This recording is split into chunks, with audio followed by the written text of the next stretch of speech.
Đó, anh em canh nè đó. Đây là cận cảnh cái lòng trời nào, ví dụ như trên bè trên mẹ nha, có các bạn là hay vụ là quay cái này thụt lên thụt xuống rất ghê đúng không?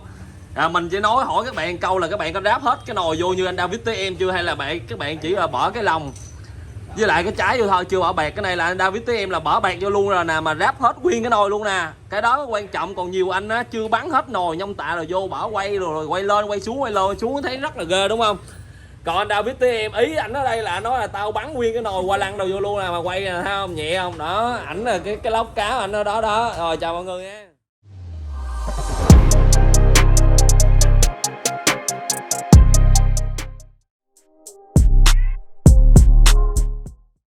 Rồi chào 500 em YouTube. Thì hôm nay là mình sẽ tiến hành quýnh siêu phẩm tiếp ET 135, quýnh nhiều combo nha, dọn full mới là máy 65 lên FI. Mà mình đang cân nhắc cái việc đó, bởi vì mình kêu ảnh là một là máy 65 thôi xài xăng cơ, hai là máy 65 hai là lên FI xài máy zin. Thì để mình coi thử như thế nào rồi mình báo. Thì một cái xe mình sẽ dọn bao nhiêu lâu. Thì một cái xe này mình sẽ dọn là tầm 6 đến 7 tháng, và trong thời gian này mình hẹn là ảnh là 7 đến 8 tháng. Bởi vì anh bỏ ngay thời điểm là Tết mình quá đông, từ mùng 8 Tết tới bây giờ là hôm nay là ngày 27 tháng 3 2021 vào lúc 14 giờ 40 phút.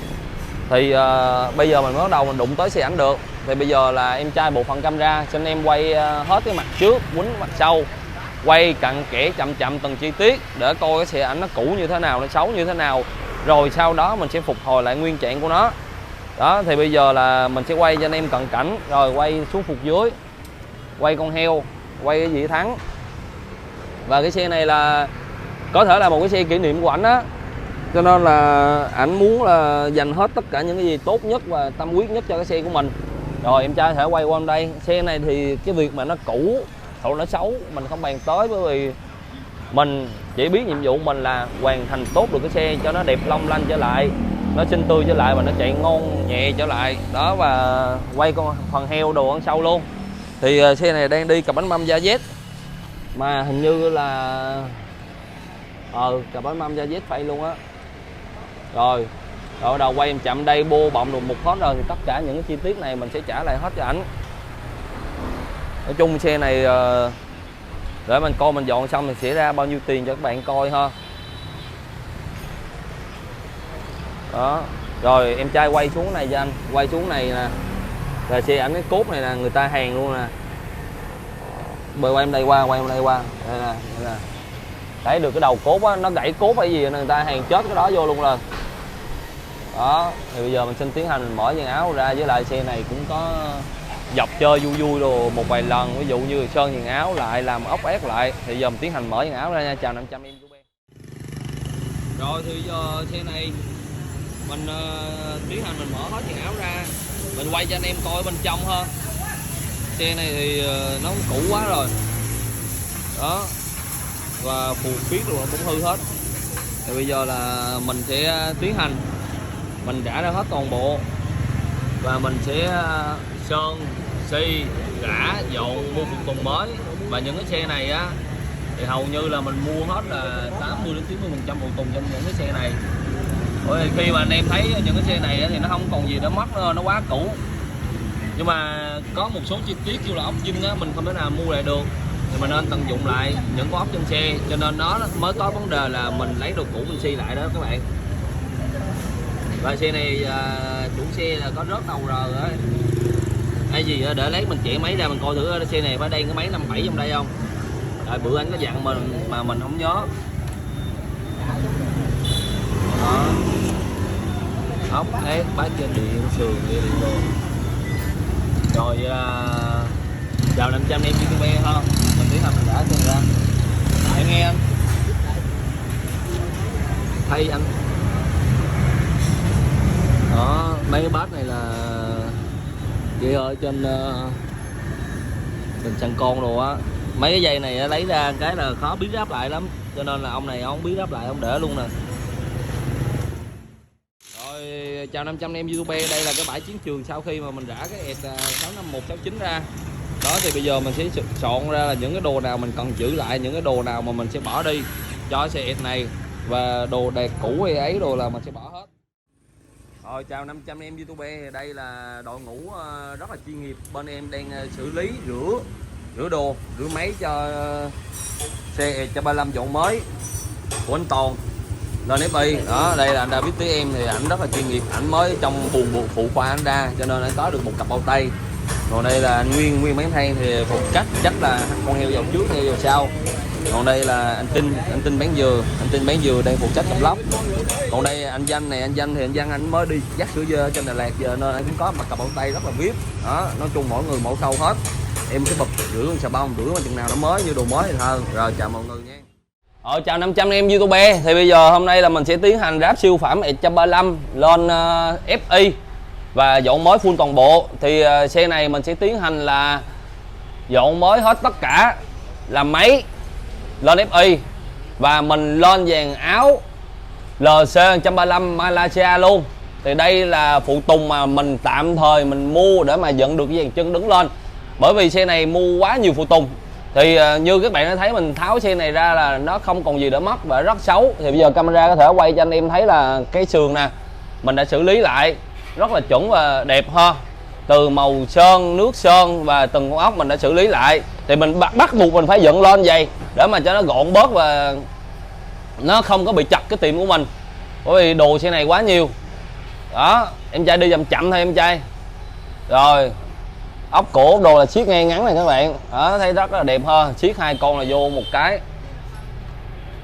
Rồi bây giờ tiếp đến là đây là những cái đồ dàn chân, ví dụ như là full ốc dàn chân, cố bánh trước, cố bánh sau, tán 4 ốc dĩa, 8 ốc dĩa. Rồi xong, đây là bộ cao su sọ khỉ, cao su thùng xăng. Ở đây là cốc km mới, cốc km này mình mua anh là cốc km made in Thái Lan luôn. Rồi tiếp đến đây là cao su gấp, đập thắng, dây ga, dây thắng, dây km và dây xăng. Đây dây km đây. Rồi đây là nguyên cách nước mới. Cái bình nước phụ này khi anh em dọn xe á, nó có mười mấy ngàn hay mấy chục ngàn gì à, mua cho người ta thay mới cho nó đẹp. Rồi đây là cặp bao tay, đây là cặp bao tay, đây cặp cao su gác chân trước sau. Rồi đây là dĩa thắng trước và dĩa thắng sau, mình sẽ xài dĩa trước và dĩa thắng sau hãng. Thì đây là bộ dây điện sườn của xe này. Đây là một cái báo số mới. Đây là full force của full xe, stop chân. Đó, dây mát cọc bình. Có nhiều anh em khi mà mua bộ dây điện sườn này lại không có mua dây mát này. Cái dây mát này nó rất là quan trọng, cái dây lưỡi rất quan trọng hơn. Rồi mình có mua thêm dây mát cọc bình nữa, dây mát sườn bên đây nữa mình cũng thay mới luôn. Tại vì những cái đó là những cái điểm tiếp xúc mát mà khi mình lên FI hoặc là cái xe xăng cơm vậy nó cần một cái bình rất là lớn. Rồi ở đây là cặp gù.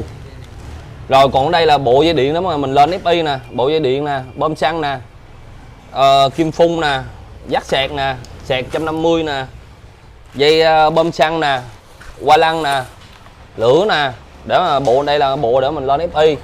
Rồi còn đây là dàn áo rồi thì mình tạm giới thiệu sau ha. Cái đây là đuôi đèn sau của ET Malaysia. Rồi ở đây là hai xi nhan sau. Đó, thì ở đây là phụ tùng để mà dựng cái dàn chân lên trước. Sau khi mình dựng dàn chân lên xong mình sẽ khoe với anh em là dàn áo và những cái chi tiết mà mình ráp lên một cái xe. Ở đây là các bạn có thể thấy là nó ít hơn những cái xe kia đúng không, nhưng mà cái xe này là mua nhiều hơn xe kia rất là nhiều, bởi vì vừa mua dàn áo vừa mua cái dàn điện lên FI và cấu hình máy của nó nữa. Cấu hình máy xe này mình sẽ làm là 62 trên zin Boeing cho anh trai chủ xe. Rồi vậy là chào 500 em YouTube, mình tiến hành mình ráp cái xe này và mình sẽ có những cái góp ý đặc sắc nhất và hay nhất cho một cái chiếc xe. Thì năm 2020 á, các bạn coi là ET135 lên FI mà là máy zin, thì hôm nay các bạn sẽ coi là LC135 Malaysia làm 62 lên FI. Nó sẽ có nhiều cái cho anh em coi hơn và hay hơn. Rồi chào tạm biệt mọi người, cảm ơn mọi người rất là nhiều. Rồi chào 500 em YouTube, thì đây là trong quá trình ráp Exeter 135 5 số thì cũ cái bát này người ta không có.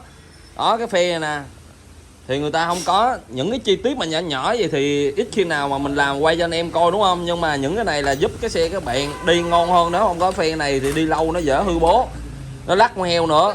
Có này nó giữ bố lại đi an toàn hơn. Thì những cái chi tiết nhỏ nhỏ này nó mới là lâu và có chứng tỏ được mình dựng cái xe kỹ hay không. Cái bát này á, cái miếng phe này á, nó sẽ không có bán riêng mà nó bắt mình phải mua nguyên cụm luôn, cho nên việc mà mình săn cái này và mình kiếm cái này nó mới là một cái khó khăn cho một cái chiếc ẹt nha. Nó sẽ nhiều cái chi tiết nhỏ lắm. Đó, và ví dụ như khi mà người ta chạy tới thì cùi dĩ của người ta là cũng có cái cùi dĩ, nhưng mà quan trọng khi mà mình ráp vô lại cái cùi dĩ của người ta nó bị hư.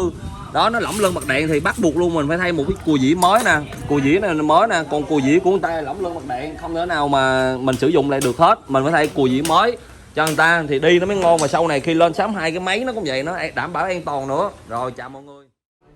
Rồi chào 500 em YouTube. Thì bây giờ đây là cái máy của Exeter 135 Lon FI của anh Toàn. Bây giờ sau khi mà mình rửa cái phần máy sạch sẽ hết, la liếm rồi được hết, thì bây giờ là mình sẽ quay cho anh em coi.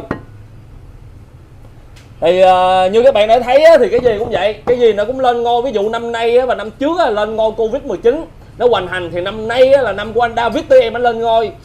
Rim dọn, ảnh dọn, Exeter anh dọn, full led anh làm. Nói chung là cục máy này anh David tụi em sẽ là người thực hiện cho các bạn coi. Đó, thì bây giờ là anh David tụi em cũng rửa cặp lốc này luôn. Đó, anh rửa sạch sẽ xong hết rồi. Bây giờ là cái dên dinh trên xe nè, em sẽ tay dên Duma vô. Đây, tay dên Duma. Rồi, em thay tay dên Duma vô xong á là bắt đầu em sẽ thay full bạc đạn máy NTN Made in Japan. Đó, anh David tụi em đang quay luôn nha. Rồi xong sau đó mình sẽ kiểm tra một số của anh trai chủ xe, coi thử là có dăm có mẻ có gì không, rồi mình bắt đầu mình ráp vô. Tiếp đó là qua phần nồi. Nồi thì xe này đó là mình sẽ lên nồi UMA 5LS Slipper Super hết. Đó, 2 bơ clutch, vừa đi vừa lết. Và cái nồi này là nó chạy như con ngựa đó bạn, mà ngựa này là ngựa bay nha chứ không phải là ngựa chạy nha. Đó, con ngựa đang đứng lên nè. Rồi xong. Về phần lá sắt và lá búa á, mình sẽ xếp là lá búa zin và lá sắt zin luôn, mình sẽ canh lại để cho phù hợp với cái nồi UMA. Tại anh em hỏi mình là mua cái nồi UMA giờ ráp vô là có lấy không? Dạ xin phép thưa là không lấy đâu, phải canh chỉnh đồ lại hết. Chứ không phải anh em thấy mình quay clip á, là cái nồi UMA rồi mua lá sắt hãng lá búa hãng bỏ vô lấy. Dạ không có lấy đâu anh em, tiệt cơ hết á. Rồi tiếp đó là tới qua phần qua lăng. Qua phần qua lăng á, thì là em sẽ lên một cái qua lăng FI. Đây em lên một cái qua lăng FI. Đây là qua lăng FI mình lên. Đó, qua lăng zin luôn nha các bạn. Rồi xong, lên cái qua lăng xong rồi mình sẽ lên một cuộn lửa FI luôn. Thì đây là cuộn lửa FI. Đây em lên cuộn lửa FI luôn, mà đồ này đồ chính hãng chứ không phải đồ chế đồ gì hết nha, chơi đồ hãng cho nó bền nha các bạn. Rồi xong lên bộ lửa. Rồi xong qua phần đầu. Qua phần lồng thì em sẽ sử dụng một cái lồng UMA Super hết, 2 bơ rồ, chá đầu cao, em vót xuống chá đầu bằng luôn cho nó đỉnh. Tại xe này xe không có đu bơi hết mà đi bộ êm nữa. Đây là cái lồng UMA. Đây. Lồng UMA. Đó, lồng UMA. Cái ưu điểm của lồng UMA này á, là sơn mây kiến của nó cực kỳ bền, cực kỳ xịn và cực kỳ vip. Nhưng mà cái nhược điểm của nó là gì? Có đi phải có lại. Cái nhược điểm của nó là bích tông của nó không có chẵn 62, nó là 61.97. Cho nên nếu mà đi thời gian lâu á, nó sẽ hơi kêu một chút. Đó, nhưng mà các bạn yên tâm về độ bền hơn, cực kỳ ngon. Đây, và đây là trái UMA Pro, nó là UMA Pro nha chứ không phải là UMA không nha. UMA Pro nó đầu cao mình vót xuống thành đầu bằng luôn. Rồi. Tiếp đó đây là bộ bạc của nó. Đây là bộ bạc. Thì củ này và phe gà đồ rất là chuyên nghiệp. Áp của nó cũng áp tông xịn. Rồi qua cái đầu này thì bây giờ là khi mà lên á thì mình sẽ thay một cái đầu mới luôn, là đầu S150 đi số bắp ICS 2023. Đó, quy cái chảo chà bá luôn, mình quay sao là mình ấy vậy hết. Rồi tiếp đến là xe này mình sẽ quýnh mắt công nghệ vô đây luôn. Kêu là năm 2021 rồi. Mình sẽ thay Exeter sử dụng là sử dụng đồng tiền đó để cho nó im ái cực kỳ. Và cái đồng tiền này mình sử dụng cũng là bằng titan chứ không phải là bằng những cái đồng tiền mà bán ngoài chợ. Cái này là của hãng Rojet luôn, thương hiệu nổi tiếng của Thái Lan. Nó bằng titan, nó là titanium á nè, nó ghi là các bạn titanium nè. Đó, titanium của Exeter 150, bởi vì cái đầu bò này đầu bò 150. Rồi mình sẽ thay một cái nắp đầu bò FZ luôn nha các bạn. Thay nắp đầu bò FZ, thay một cái chuồng heo mới.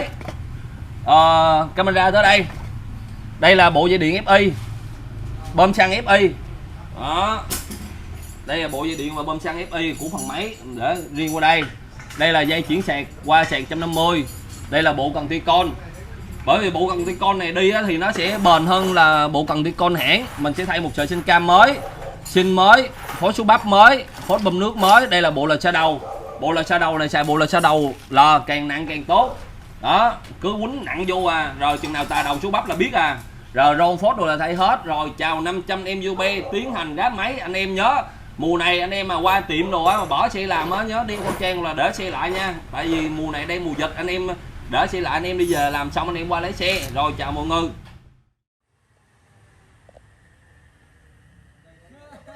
Rồi chào 500 anh em YouTube, đây là anh David với em. Anh David với em là người đang thực hiện, anh đang canh cái lồng UMA 62 ZZ đó các bạn. Đó, anh đang canh độ hụt lòng là con hũ bò này để chi lát nữa anh chiết vào đây đầu anh đo tỷ số nén của cái này đó các bạn. Đó ghê lắm. Rồi ví dụ như anh buồn quá, đói bụng quá là anh lấy hũ bò luôn là anh quớt luôn. Đó, anh đang canh nè. Đó, đây là cận cảnh cái lòng trời nào, ví dụ như trên mẹ nha, có các bạn là hay vụ là quay cái này thụt lên thụt xuống rất ghê đúng không? Mình chỉ nói hỏi các bạn câu là các bạn có ráp hết cái nồi vô như anh David với em chưa, hay là các bạn chỉ là bỏ cái lòng với lại cái trái vô thôi, chưa bỏ bẹt? Cái này là anh David với em là bỏ bẹt vô luôn rồi nè, mà ráp hết nguyên cái nồi luôn nè. Cái đó quan trọng, còn nhiều anh á chưa bắn hết nồi nhông tạ rồi vô bỏ quay rồi quay lên quay xuống thấy rất là ghê đúng không? Còn anh David với em ý ảnh ở đây là nói là tao bắn nguyên cái nồi qua lăn đầu vô luôn nè, mà quay nè, thấy không, nhẹ không? Đó, ảnh là cái lóc cá ảnh ở đó. Rồi chào mọi người nha. Rồi đây giờ là anh Tí em sẽ vô chén móng Titanium Pro Jet cho xe 135 5 số. Đó, các bạn thấy chữ Titanium không? Tới tay công chuyện luôn. Rồi vô cây đắng cuộc tình luôn nha em. Này bộ là sao đầu này là ghê lắm, mở mắt với hẹn tu máy chống ría là sao đầu. Đó, còn vô nè. Đó, đó chưa được luôn em. Đó, ghê lắm. Trời. Đây là cái máy anh David với em ráp xong cái máy full 62 UMA.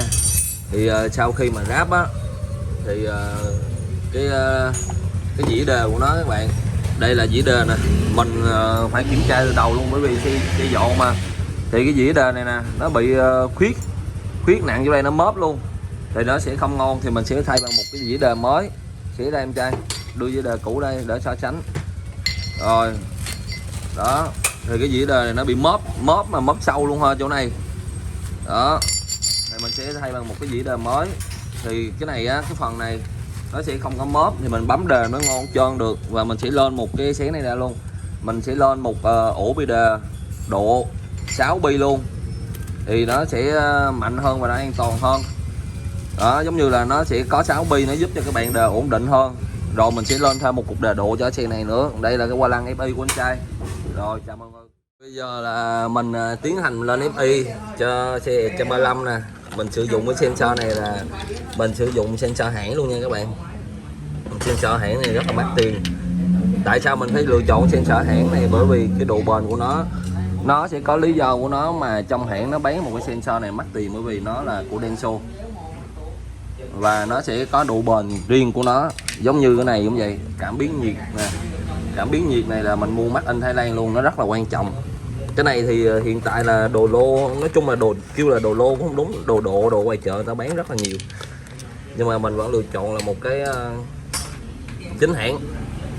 Mình lựa chọn một cái chính hãng để mà thay thế vô cho cái xe này để đảm bảo được cái độ an toàn cao nhất. Rồi giờ mình sẽ lôi này xe này ra, bắt đầu mình đấu tiếp. Chào mọi người. Rồi chào 500 em YouTube. Đây là trong quá trình canh chỉnh Exciter 135 lên FI. Thì cái xe này á, khi mà mình làm xong hết thì mình sẽ kêu chủ xe lên là anh ơi, cái bô này anh nghe tiếng bô vậy được hay không? Cái lọc gió như vậy á, thì anh nghe được hay không? Thì ông chủ xe á, nói ông rất là chịu chơi, ông nói bô là cứ móc thoáng bự cho anh được, lọc gió đi lọc gió trụ. Thì sau khi mà mình làm vậy xong chủ xe lên chạy thì chủ xe hỏi ủa sao mà nó kêu lớn với người Tây, ủa mình đang móc cái bô là êm hết cỡ luôn á. Thì thôi là cái bô nổ gan ti không nghe luôn. Thấy vậy là mình nói là kêu lọc gió, là kêu lọc gió trụ. Thì mình có gắn lọc gió trụ cho anh trai. Sau khi gắn lọc gió trụ xong á thì mình đi demo. Mình đi demo mình mình ve về lại lọc gió zin này nè. Sau khi mình gắn lọc gió Cayenne á thì mình đi dyno xong ông nói ồn quá, mình ve về lại lọc gió zin. Mình ve về lại hộp gió zin xong á thì nó yếu hơn thì em nói thôi lên lại lọc gió trụ cho anh, thì bây giờ phải gỡ ra lại gắn lại lọc gió trụ cho ổng đó, bấm cái là nổ nè. Bởi vậy cho nên là việc dyno một cái xe á, hoặc là việc canh chỉnh một cái xe nó quan trọng vô cho cái ông chủ xe rất là nhiều hơn, chứ cái bô đang ở trong nhà luôn mà bô nổ âm ru đó, thì ông chủ xe quyết định hết toàn bộ vấn đề này. Rồi chào mọi người nha. Rồi chào 500 em YouTube. Thì bây giờ là sau khi mà mình chạy thử mình canh chỉnh dyno rồi xong thôi tất cả các cái luôn, thì bây giờ mình sẽ gỡ ra mình chỉnh cò lại một lần nữa cho cái xe ẹt của anh Toàn đó. Thì quá trình canh chỉnh rất là lâu ha, bởi vì đây là một xe dòng mới, mình muốn là sau khi mà giao được cái xe là người ta sẽ chạy luôn chứ không có phải quay lại canh chỉnh gì nữa. Rồi chào mọi người. Chào mọi người, mình là Lộc Mustang đây. Hôm nay mình dyno cho anh Tây tune lại một con xe ET 135 xăng cơ lên FI nha mọi người. Xe này là đi ECU RC5. Thì đây là cái biểu đồ dyno trước và sau khi tune của mình. Cái đường màu xanh lá là HB, cái đường màu vàng này là tọt mô men xoắn là không nói rồi. Thì qua camera không biết mọi người thấy rõ không, nhưng mà cái đường vàng này nè, hai cái đường vàng nè, thì cái đường cao hơn là cái đường sau khi mình tune. Tương tự với cái đường xanh lá cũng vậy, cái đường cao hơn là sau khi mình tune. Thì để mình đưa vô so sánh thông số cho mọi người dễ hình dung.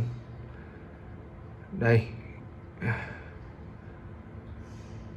cũ của nó nè, đỉnh tọt là 10.282 phút bao. Sau khi mình tune nó lên được 10.958 phút bao. Còn HP thì trước khi mình tune nó là 19.895 HP, mà sau khi mình tune là 21.163 HP. Cấu hình xe này bộ êm cho nên là cái đầu có vẻ nó hơi chờ, có một phần có thể là do cam, nhưng mà xe này chạy sẽ dễ chịu. Hậu thì miên man rất là tốt. Như các bạn thấy là cái đường HP nó ngang nè, nó dài nè, mình test là từ khoảng 5.000 APM tới 12.000. thì cấu hình chạy phố như vậy mình thấy là ok, xe gọn gàng đẹp. Cảm ơn mọi người. Rồi chào 500 em YouTube. Thì giờ là mình đã tiến hành mình làm máy xong và mình canh chỉnh cho xe ET 135 FI của anh Toàn. Thì xe này sau khi mà canh dyno xong á thì mình sẽ canh AFR bằng tay lại một lần nữa để làm chi, để mà mình giả lập đúng nhất và chắn gió ở trên đường chạy.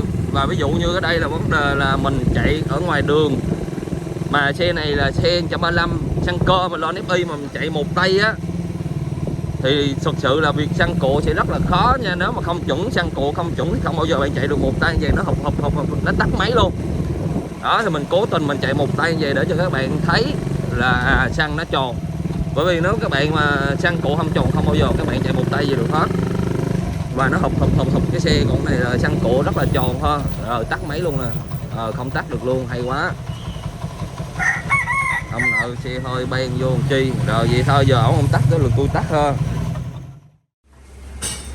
Rồi thì đây là ET 135. Hôm nay là cái ngày cuối cùng để chuẩn bị ráp quần áo vô hết, giao xe chủ xe.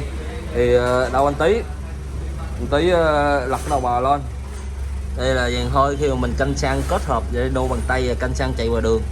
Chảo đầu rất là đẹp, mình sẽ quay bích tông cho các bạn coi luôn để coi dàn hơi chảo đầu. Cái xe này không phải là xe đua bơi, cho nên cái màu vàng này là màu vàng kêu là cực kỳ đẹp cho cái xe này đó. Rồi bây giờ là mình sẽ tiến hành kiểm tra máy móc lại lần nữa, rồi mình sẽ giao cho anh trai này. Chào 500 em YouTube. Thì hôm nay mình sẽ giới thiệu với 500 em YouTube là một cái siêu phẩm Exciter 135 dọn full mới toàn bộ từ một đống đổ nát và lên 62, lên FI, nói chung là tất cả công nghệ mới nhất đều nằm trong xe này. Công nghệ mới nhất là cái gì? Đầu tiên thì là Exciter 135 lên FI thì năm trước mình đã có một clip tổng quan cho anh em coi. Còn hôm nay nữa là thì phần máy nó sẽ có nhiều cái hay, là ví dụ như là nó là Exciter 135 nhưng mà cam cò của nó thì lò xo đầu và số bắp chén móng á, mình sử dụng là đồng tiền cho xe 135. Nó là của xe xe đưa qua xe này là giống như của xe Winner, Rider rồi mình đưa qua dòng xe này để chi để mà máy móc nó êm hơn. Và việc lên 135 xăng cơ mà lên FI cho cái xe 135 này hôm nay nó còn gọn gàng và nó ngăn nắp hơn là cái khi xưa nữa. Bây giờ đầu tiên luôn mình sẽ giới thiệu cho các bạn á, là về phần nội thất của một cái chiếc xe nếu mà dọn mới, mình vừa giới thiệu nội thất và vừa giới thiệu cái dàn dây điện ở trong luôn. Thì đầu tiên ở đây á, là về cục ECU RC5 mình quấn lại để cho nó khỏi vô nước rồi thôi. Trong quá trình mình thử sau này mình sẽ gắn lên ngay cái vị trí ECU cũ luôn. Đó là cái đó cục ECU Racer. Cái thứ hai nữa, xe này như các bạn đã thấy là mình đã test dyno cho xe này rồi, nó bữa được nhiều ngựa. Nhớ luôn mấy á. Nói chung là các bạn coi clip á các bạn nhớ. Rồi tiếp đến là về phần dây ga nè, camera thử tới đây. Các bạn thấy dây ga này là mình chế cái vị trí nó như zin luôn và cực kỳ nhẹ nhàng chế sợi dây ga này. Đó, hộp xăng đây mình sử dụng hộp xăng SCK và mình sử dụng lọc gió KN là ráp vô trong cái hộp gió zin. Đó, để mà khi mà người ta rửa xe rửa đồ á, thì nó đỡ vô nước. Rồi tiếp đến là về phần em trai qua đây. Về phần dây điện sườn thì dây điện sườn này năm trước là mình cặp cái bộ dây điện FI vô chung bộ dây điện sườn luôn, tách riêng ra là hai bộ dây điện khác nhau nhưng mà nó vẫn đảm bảo được là cái độ gọn gàng cho cái bộ dây điện. Về phần môn sườn thì mình sử dụng môn sườn Takegawa. Đó, môn sườn này mình sử dụng môn sườn Takegawa. Tiếp đến là dây nước phụ và bình nước phụ đồ á, thì mình đều thay mới và mình đều xử lý nó đúng như zin 100% hết, không khác biệt gì hết. Cổ bô ở đây thì là cổ bô này là mình sử dụng đầu bò ET 150 nhưng mà cổ bô này là cổ bô 135, mình bắt buộc phải chỉnh sửa thế bô lại. Đó, và ví dụ như nhiều anh em hỏi là khi mà đi một cái bô á, đi bô inox xịn hoặc đi bô titan đồ có bị sét không, thì mình xin thưa với anh em là đi cái cổ xịn cỡ nào nó cũng sét, và đi với cổ titan nó cũng sét luôn, đừng nói cổ không sét nha. Và cái việc mà sét không sét là do cái người chủ xe người ta bảo quản á. Có nhiều người ta đi một cái cổ inox bình thường thôi nhưng mà người ta chùi rửa đồ kỹ càng á, thì người ta đi cả mấy năm trời không sét. Có một số người ta đi cổ titan mắc tiền mười mấy triệu với cổ luôn nhưng mà người ta không chà rửa thì nó vẫn sét, nó vẫn đen thui bình thường. Cái đó là do cách bảo quản và do cách sử dụng. Ở đây thì mình khi mà lên FI thì mình sử dụng luôn là nguyên một bộ chuyển sạc và có dây điện chuyển sạc sẵn hết tất cả những cái đầu rắc. Nó sẽ có cảm biến nè, nó sẽ có tụ nguồn điện đồ để mà chống chết sạc chống đồ. Nếu mà có chết sạc nó sẽ không liên quan tới bộ dây điện. Và những cái dắt này đều bấm cốt đầu dây đồ đàng hoàng và có cao su bảo vệ chống nước chống đồ hết như zin 100%. Rồi về phần ben đạp đồ trong các bạn có thể thấy là mình xử lý là đó, y như zin hết 100%. Ben đạp đồ cái này là mình ráp zin đó, nhưng mà phải gọn gàng ngăn nắp đồ lại hết. Rồi tiếp đó là camera qua đây. Thì mình sẽ chiếu cho các bạn coi phần bơm xăng và thùng xăng. Thùng xăng này thì các bạn có thể thấy tổng quan nhìn bên trên là nó là một cái thùng xăng của Exciter 135 zin 100%, không có gì thay đổi hết. Đó, nhưng mà các bạn có thể nhìn dưới đây. Thì cái bơm xăng này là mình chế bơm xăng của Exciter 150 chế qua. Thùng xăng thì thùng xăng 135, bơm xăng này là 150 mình giấu ở phía dưới, và phía dưới này nó sẽ có được cái khoảng cách đủ trống để mà đỡ cái bơm xăng và mình đỡ sợi dây nó không bị cấn. Đó thì những cái này là những cái khéo léo mà đặc biệt mình ví dụ mình sẽ tỉ mỉ trao chuốt nó để mà nó gọn cái xe và nhìn nó vô zin hết 100%, không có thay đổi gì. Tiếp đến khi mà đi lên á thì mình sẽ đi lên cho đây. Đi lên đây thì nó sẽ có kim phun nè. Đó. Đó thì kim phun, chụp kim phun đồ là của 150 hết.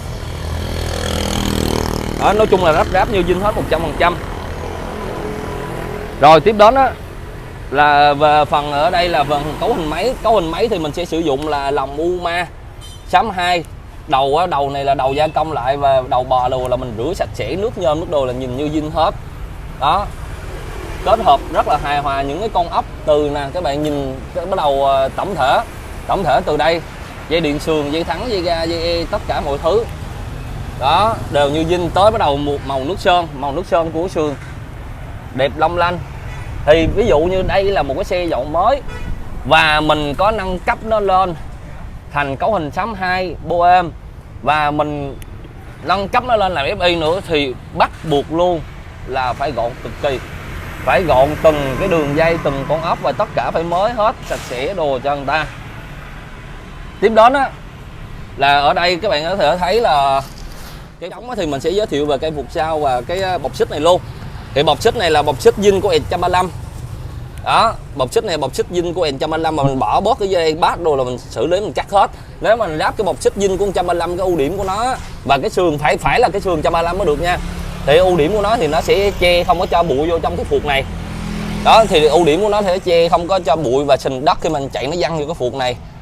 Nhưng mà nếu mà cái xe 4 số mà mình gắn cái này thì sẽ không được, vì cấu tạo sườn của xe 4 số nó nhỏ hơn. Khi mà gắn vô nó sẽ đụng sườn, còn chỉ có E135 là cái sườn nó bự hơn. Đó. Rồi về phần là tán cổ nè, bát ổ khóa nè, tán cổ là mình ráp tán cổ 2 con tán nó bằng nhau, ngang nhau. Đó. Nói chung là tỉ mỉ từng con ốc luôn, mình sẽ trao chuốt từng cái chi tiết cho các bạn. Còn về phần ngoại hình của xe này thì khi mà mình ráp hết vô, mình sẽ giới thiệu cho các bạn một phần độc nữa, độc cực kỳ. Xe này nói chung là xe này khi mà mình nhắc ra cái kinh tế mà dọn cái xe này thì một số người cũng phải suy nghĩ á. Rồi bây giờ là mình sẽ giới thiệu vô phần máy. Đây là phần máy của một cái xe Exciter cấu hình là 62 FI. Đó, 62 FI cho xe 135 xăng cơ. Bô là bô êm, hộp gió là bỏi hộp gió zin, họng xăng đồ tất cả máy rất là êm. Bởi vì sao mình chứ không phải là một mình ha. Mình chỉ là người đang làm YouTube, thì nói chung mình tới hôm nay thì có cái xe này thì bắt đầu các bạn mới thấy thực sự là bên ngoài là người ta sử dụng rất là nhiều rồi. Anh em đừng có chặt chém nói là hay hơn kỹ sư Việt Nam hay là cái gì đó, thực sự đó là những cái người đua xăng người ta còn sử dụng nữa, người ta làm xe đua rồi người ta đã sử dụng rồi. Em trai qua anh kia quay vô đây, mấy này đẹp nè. Đây là mình sử dụng đầu bờ 150 nhưng mà mình bỏ cảm biến này thì mình có gắn một con ốc bằng đồng á, tiện vô rất là đẹp, các bạn thấy không? Tại sao mình sử dụng đầu bờ 150 á, thì mình muốn tất cả những cái cảm biến đồ nó giống như zin 100% hết, để mà nó đem lại hiệu suất cao, và cái việc lên FI rồi cũng dễ dàng, từ co xăng, họng xăng cho tới cảm biến nhiệt đồ nó dễ. Đó là việc mình sử dụng đầu 150. Và xe này sau khi mà mình rửa sạch sẽ đồ hết rồi nè, cái này là mình đã rửa sạch sẽ hết.